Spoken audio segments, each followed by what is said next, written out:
And without further ado, allow me to welcome to the stage our first interviewee, the CEO of the new pay-to-play site, new online casting site, Voiceovers.com, Mr. Matt Dubois. Good evening, Matt. Matt has very wisely brought his customary scotch to the stage. We'll see how fast I finish this. After 5 somewhere. Matt, answer a really simple question for me. Why in the world does the industry need another online casting or pay-to-play site? I was bored. Yeah, I had nothing better to do instead. I started this because with Voice Casting Hub, there was a demand. Some of the producers that we had on Voice Casting Hub were hungry for something different when we launched Voice Casting Hub after another site had shut down, and there were some producers that came aboard that used that other site pretty actively. They said, look, we were kind of hoping for a new experience, not something that was the same old thing. And I said, well, let's talk about this. And we talked about it for a few months, and that's when the idea started to grow. And it was about June or July that we really kind of took it seriously and decided we need to do something. We need to act, because the demand and the chatter from the producers and the buyers became great enough to where there was a need. So, right. Yeah. And I think we've gotten to know you a little bit over that time, but I think a lot of the talent community still feels like we really don't know a lot about Matt Dubois. Why should the voiceover community trust you? I have an honest face.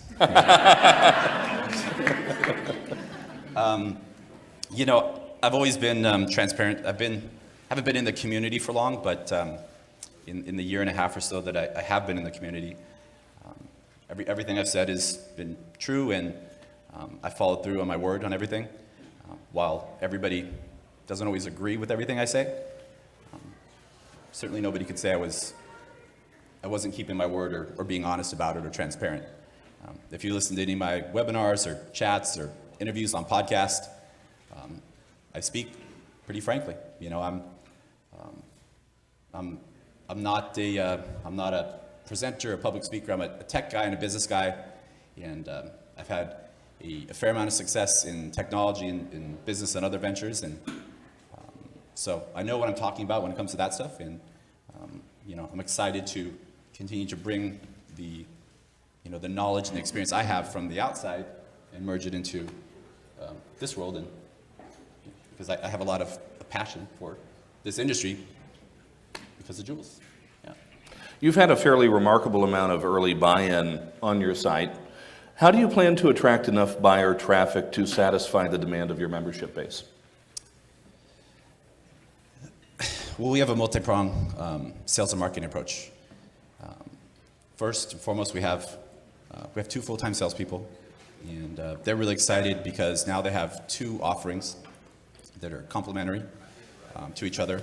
And when they're cold calling and emailing buyers, they can qualify them and see, what's the best fit. These 2 casting platforms are entirely different experiences, so they're able to offer them something that really works. And besides the regular sales approach, we're doing 5 buyer trade shows. We're doing 4 talent trade shows or conferences, and 5 buyer trade shows. We're doing DevLearn, a few of the ProMax shows, Brand Week, and we're working on a video game trade show. But one of the big things that we're doing is the biggest player in the industry is dominating online, and that's where we really wanted to go and put a lot of our efforts. And so we picked up this pretty cool domain name, and I put a significant amount of research and money behind the marketing and the budget for this upcoming year. Digital marketing is a space I know very well. I have other subscription software platforms, and they also do very well. And the majority, I'd say, 90% of our business on those subscription or recurring revenue platforms comes from digital marketing. So it is an area of sales and marketing that I know very, very well. And we have quite a war chest from the money I've set aside personally for that advertising fund for the first year, plus all the pre-sale revenue we've got from talent. I call it a war chest because we're ready to go to war, and we have a killer strategy and multi-pronged approach. It's not just a good domain name. It's not just sales. It's not just SEO or SEM. It's everything. We're going after it in a serious way. And you've talked a lot about SEO and marketing using AdWords and things like that. I think one of the numbers I've heard thrown around is that you have a budget out of the gate that's going to be something along the lines of 4 times the size of Voices.com and 10 times that of Voice123 immediately. Is that part of the plan also? Is that accurate? I've never heard of them before. What's that?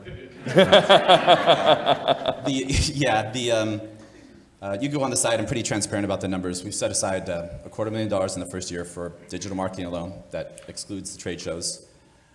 We're spending about $18,000 to $22,000 a month on advertising. And that's really the max you could spend in the US and Canada where we're launching. There's about 80,000 searches for hire voiceovers. If you just use the term voiceovers, hire voiceovers, we're already number 1. We have a full-time SEO copywriter who's building at least 3 or 4 pages a day of keyword-rich back pages to help build our Google presence. And Google certainly loves it when you pay them a lot of money. They rank the rest of your pages pretty high as well. And for those pages that we're not number 1, we're buying it. We're literally buying every single spot. And it's not obviously as simple as that. Digital marketing there's complex and there's a lot of nuances about it, but I have a digital marketing team that I've worked with on all my other software companies, and they're excited. We're really ready to go on this. I want to make sure I understand what you just said. You said if you actually search right now that you're already number 1 on hire voiceovers, if that's a search term that they're using? Yeah, anybody can look on their phone right now and check it out. Just search voiceovers, you'll see it. That's number 1. You've said you want to go head-to-head with Voices.com and Voice123. How long do you think it will take for you to have a similar amount of buyer traffic to those sites? Obviously we hope right out the gate, one of the great things about SEM, which is search engine marketing, and Google AdWords and paid advertising, is the results are instant. I talk about, Google's also tricky, right? I talk about the digital marketing. It's kind of like a dartboard, and right now we're going to be throwing a dart, and we're going to be hitting that board right away. We've done a lot of research and have done a lot of analysis and have a good plan. You always hope that you hit the bullseye when you start, but that's not what we're expecting. We expect, as long as we're on the board, we're good when we start, and we're going to look closely at the data and make the adjustments as we need to quickly get to the bullseye. Sometimes it could take 2 months, but the good news is when you have that amount of volume and you're spending that amount of money, which we've set aside so we could afford to figure that out quickly, you can get to those conclusions pretty quick. You mentioned that you're also the owner of Voice Casting Hub. There's been some talk online, and I've even had a couple of people talk to me here at this conference about the fact that they feel owning an agency-based platform and an online casting site presents an inherent conflict of interest. Is there temptation to take jobs from one to the other? Is there a conflict of interest here that we need to be worried about? No, I think that's kind of silly, actually. These sites are complementary, and to say every buyer wants the same buying experience is, I think, would be kind of foolish. Buyers' needs are different, from professional voice buyers to non-professional voice buyers to, generations from millennial to baby boomer, video game creators to ad agencies. They have diverse needs, and some want online casting that's simple. Some want to go direct to agents. Some want to use casting sites for producers. The fact is we need options, and there's room for them to all coexist, and they should, because again, buyers have diverse needs. It would be foolish to sit there and say every buyer wants to do online casting. Every buyer, every job should go to an agent, or it's not the reality. And the important thing is to create an ecosystem for the community that is fair, ethical, and transparent, that supports the talent in every way, supports them directly, supports the agents who are fighting for the fair rates as well. And that's what we're doing. We're building a fair and transparent ecosystem that supports the industry, again, from direct to talent to agents and beyond. So the agents have nothing to worry about with jobs being diverted from the hub to the pay-to-play? No, actually some of the jobs from voiceovers.com can go to the hub. We have some standard legal agreements that are on that come with voiceovers.com, but there's, frankly, it's going to be easier to find than Voice Casting Hub, and because we're casting a larger net with the digital marketing. And there's going to be some more complex projects that require an agent's touch, some custom legal, legal agreements, and we're not going to get into that. We don't. We want to leave that up to the agents and let them do what they do, because we believe they do good. And that's best for the talent. You mentioned custom legal agreements. That gets my little spidey senses going just a little bit. I want to. One of the contentious points with Voices.com has been that they have language where they attempt to assume rights to all of the material that's being uploaded to their site. Will Voiceovers.com ever do anything similar to that? I think we're like the only website that's ever shared our terms of service on Facebook and actually said, "Hey, read our terms of service." It's not something that that companies are typically sharing, or it's not something that's usually exciting in any industry. I don't know that it's exciting here, but we're proud of our terms of service. We've actually shared them on Facebook and encouraged people to read them. And at no point do we, if you look in the content section, we talk about you or the buyer, depending on the project type, you or they own it. At no point do we own it. There's going to be some language in there. There's really 3 paragraphs. There's going to be some language in there that kind of alludes to a product that we're coming out with later this year that we're still working on some of the legal aspects of, but that's called Voice Lease. And it's really kind of the non-union answer to residuals. And for talent that choose to opt in for that, it will allow buyers to license your voice.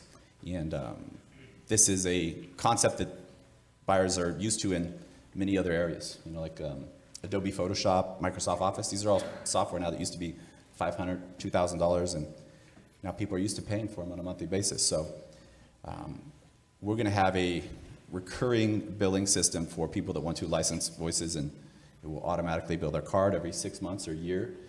Again, if this is what talent chooses. You're talking about the buyer. Yeah, for the buyer, yeah. If talent chooses to be available for these kind of projects, we're going to allow the buyer to license the voice. And will there be an additional fee for talent for that service? No. They could choose to opt in, and we're automatically billing the buyer, and the talent's just getting money sent right into their mailbox. You sound like you have a very confident plan. So let me ask you this.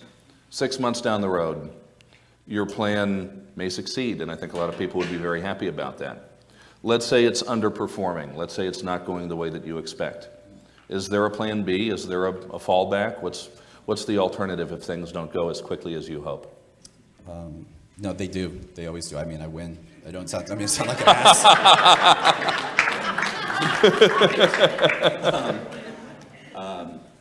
Seriously, I don't mean to sound, cocky or arrogant, but, I'm not new to online businesses. I have other very successful software companies. There's definitely a formula for digital marketing, and there's a formula for subscription-based and recurring revenue businesses. I make a joke that I like to be the dumbest guy in the room, and with all the other software companies that I have, is I surround myself with people that are more knowledgeable in specialty areas than I am. Right?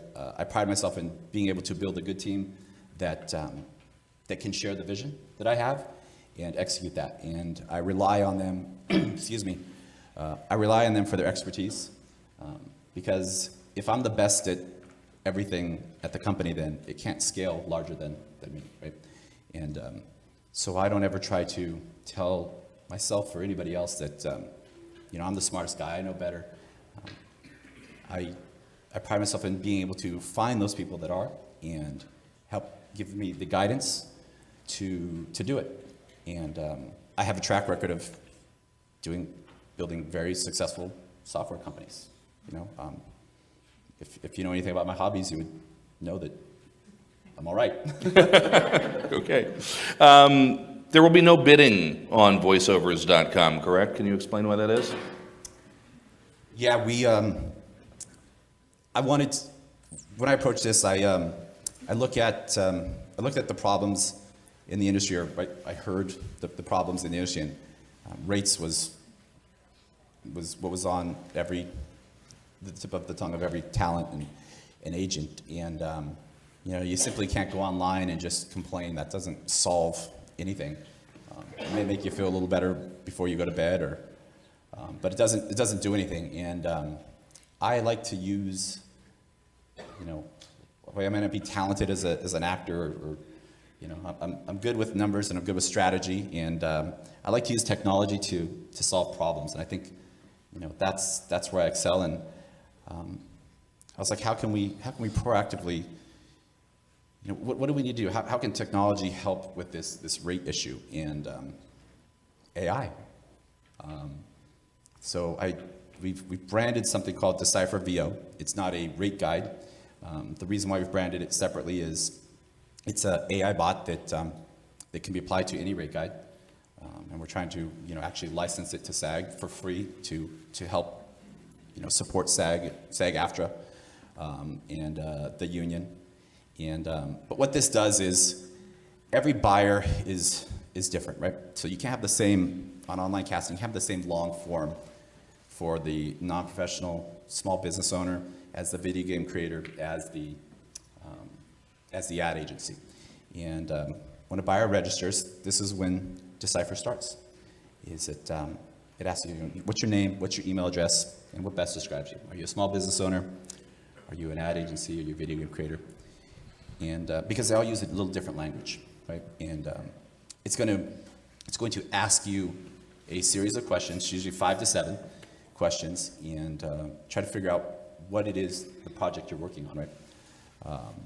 And what's going on in the background is it's going to ask you a question. Depending on your answer, the second or third question may be different. And because if it's not clear, it's going to ask another question. And what's going on is in the background, it's actually referencing a rate guide. And as they go through the process and they're putting their information in, and everything from broadcast, we're using, we have a weighted algorithm that determines the geolocation of the IP and matches it to like the billing zip of their credit card. There's all sorts of factors and that's for like broadcast and determining the area, but there's many factors that go into the algorithm, and at the end it just delivers a rate, kind of like a no-haggle rate. Like, this is what your project is. Here's the rate. And do I think it's foolproof? No. Do I think if this is the rates needle, and this is good and this is bad, if it's going this way, do I think it moves it this way quite a bit? Yeah, and that's my goal. Is if we could get it going this way, we could create some momentum, and that's really the key, is get it going in the right direction, and continue to figure out, continue to innovate, and listen to the buyer, create an amazing buyer experience, and provide value, and price will be a secondary consideration. So that's what Decipher is all about, and no bidding. I'll give you a couple follow-ups to that. A little applause there for no bidding. I like that.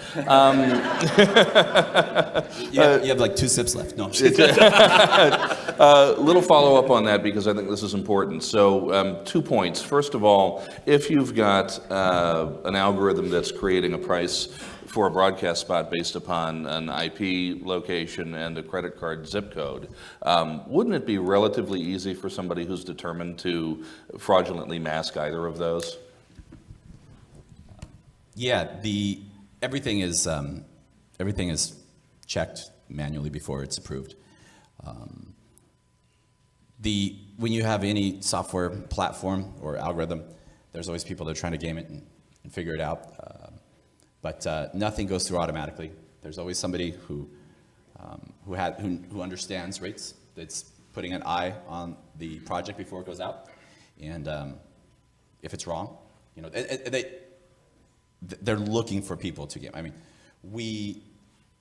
we've tested to have people try to, we say like, try to screw us over. Like, we want to see what you do. We want the worst of the worst on there to figure out what it is that they'll do. But again, at the end of the day, nothing's foolproof. But Elon Musk talked about this a few months ago. Is he put too much automation? The Model 3 production was being delayed, and he had focused so much on automation that it actually caused delays.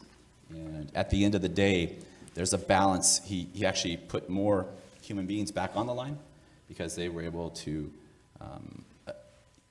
people can identify and react and solve problems. AI can't really do any critical thinking or understand when somebody's trying to cheat it. And, but people can.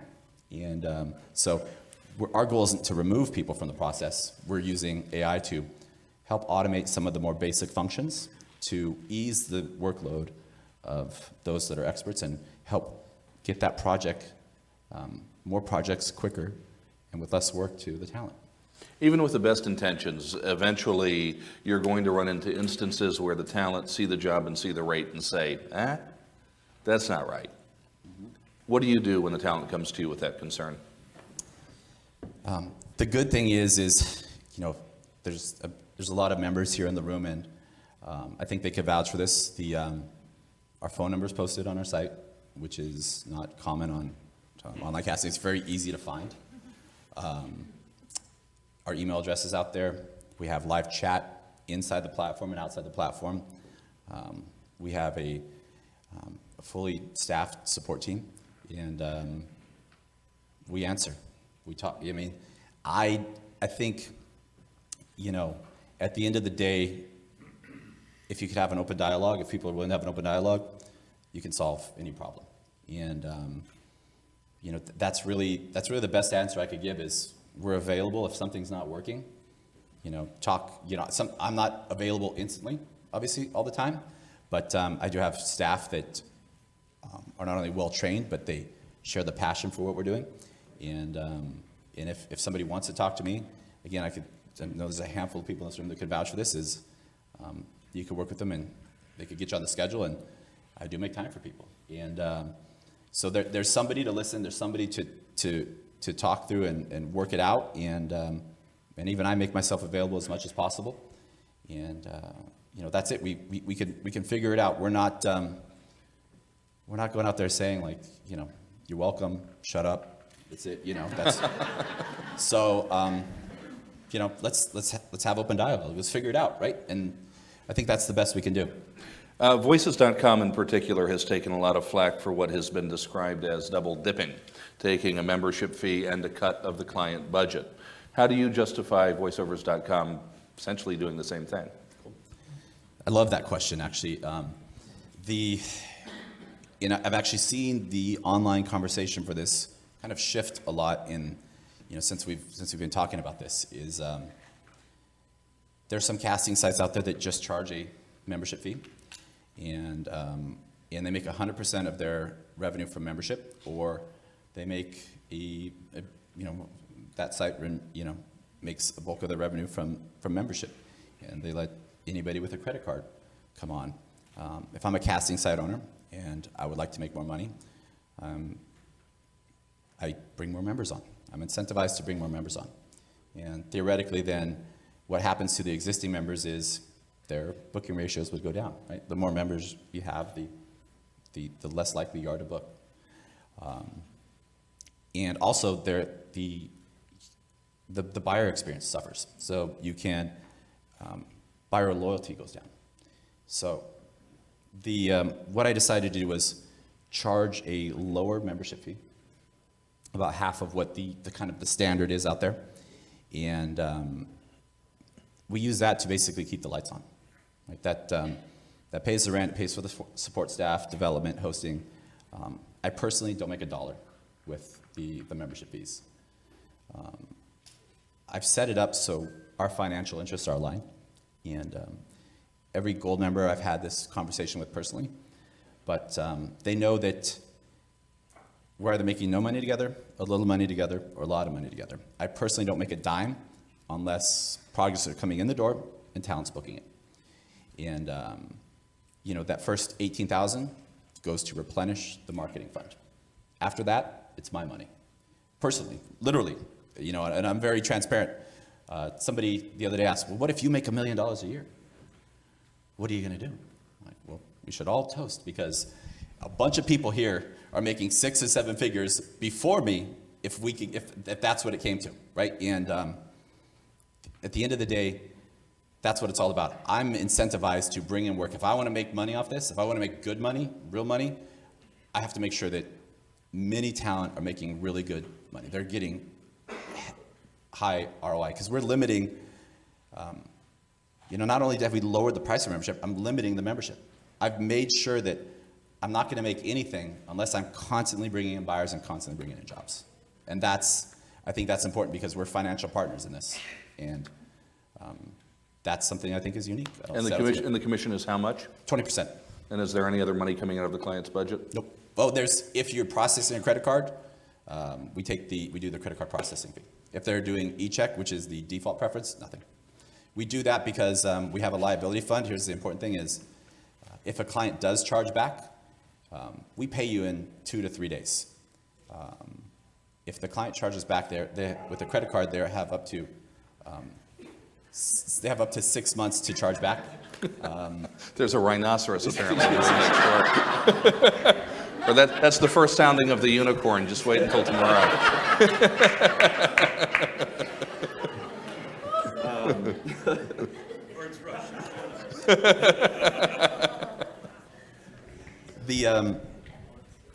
If there's a job, say for $1,000, and the client charges back for whatever reason, we take the hit. We assume full liability.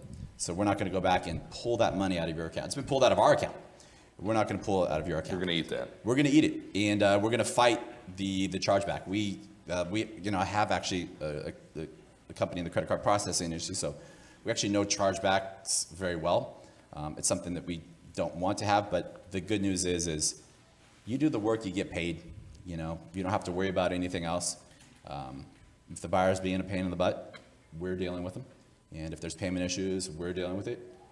You get it, and that's part of what's built in there. Is we call it the liability fund. Are we ever going to go over 20%? No. Ever going to have a managed services division that handles jobs and takes more? That would be Voice Casting Hub. Voices.com's CEO has been heavily criticized for stating in an interview that Voices.com sees the buyers as their clients, not as the talent's clients. Does Voiceovers.com have the same philosophy? Or are you content with the fact that most talent will eventually want you to serve solely as a matchmaker and will frequently look to work with clients found on the platform outside of the platform in the future after that first job? I see them as our clients. Are not my clients or your clients, our clients. Again, I see everybody as partners. That's why I've limited the membership. And I have to trust you, and you have to trust me. And at the end of the day, that's the only way it works. The kind of the general rules here, we have a system for real-time chat and communication, and it's unfiltered. It's monitored, but it's unfiltered, meaning that the buyers are able to communicate with you in real time, and you're able to answer in real time. And we don't get in between. We're not in between any of that. The rule is, don't invite them to take them off the platform. But if they invite you, it's okay, right? Remember that we spend a lot of money to bring them on, and I don't make any money if we don't continue to bring on new business. And sometimes it spooks the buyers if you ask to take it off the platform. Maybe they feel comfortable with it. If they invite you, absolutely, it's yours to do.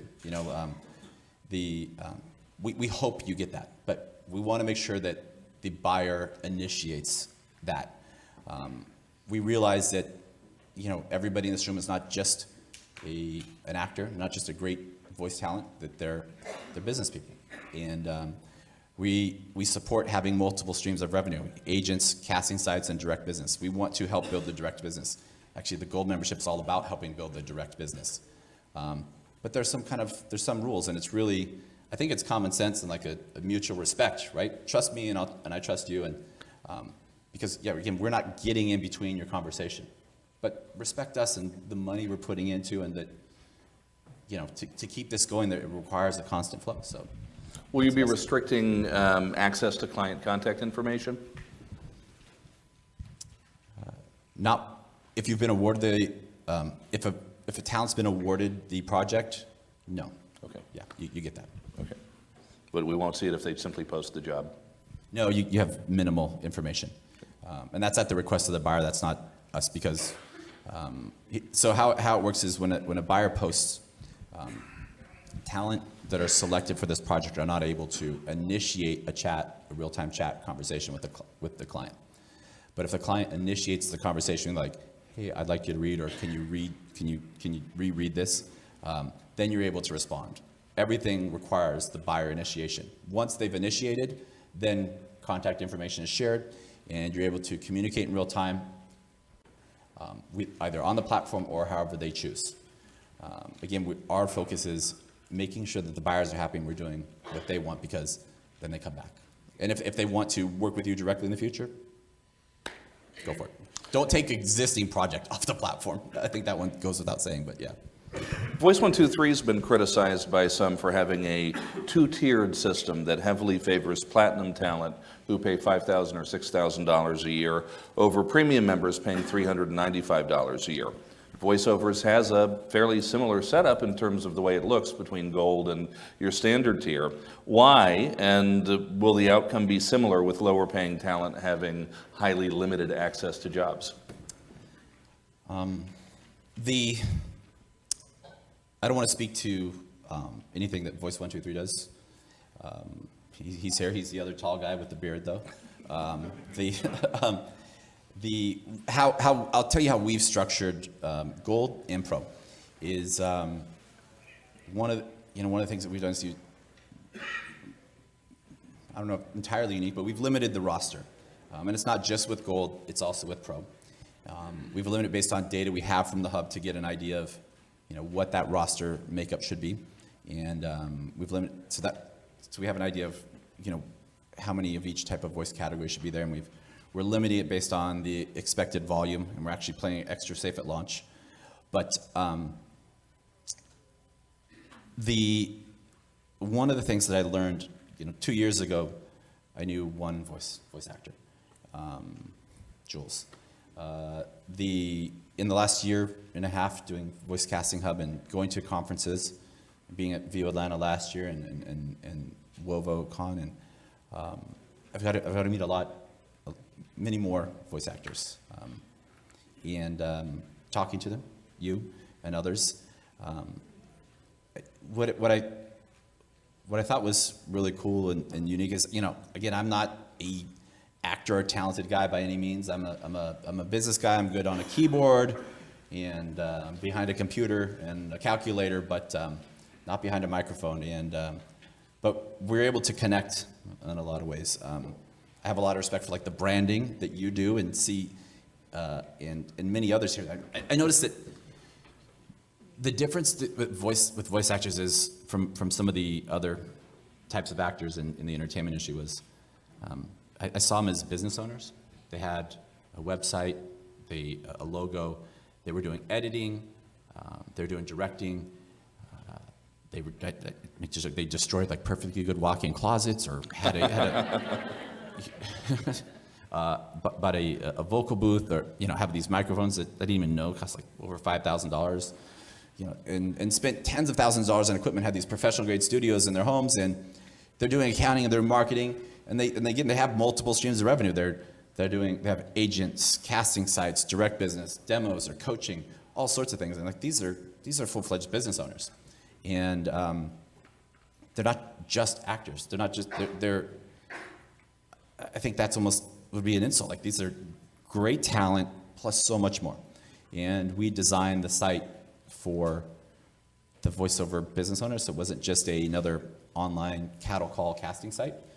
That was for the voiceover business owner. And one of the things that I talked to, I kept a special note for those that were really like the six-figure earners. And I use that number again because I'm a numbers guy, so I always have to put a number to something for it to make sense. And that's kind of just a general benchmark for success, either construction or car sales or whatever. That's a good number. And what I noticed, something that's a common theme in talking to everybody, and even those that are at that level and above, was marketing was an area that they saw that they could grow.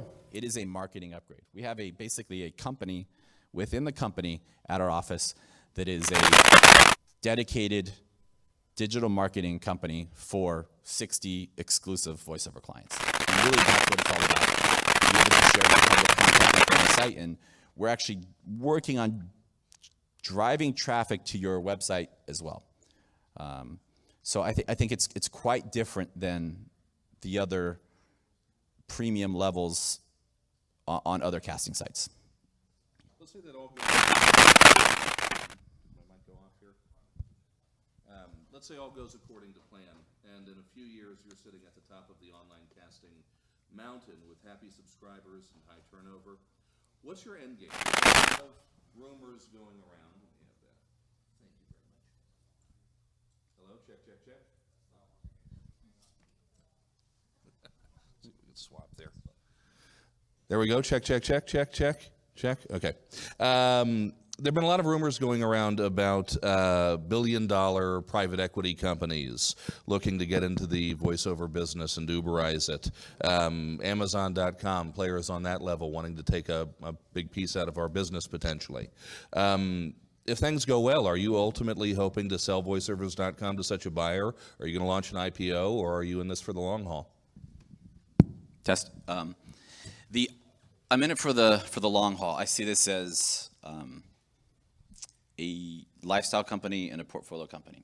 I've been doing software for 20 years, and I have companies that I've sold, and I have companies that I hold. If everything was about making $1 with this, I wouldn't have set it up the way I did. Also, I would probably be sleeping in my car, so I'm a big guy, but I'm scared of one person in this world. She sits in the front row here. No,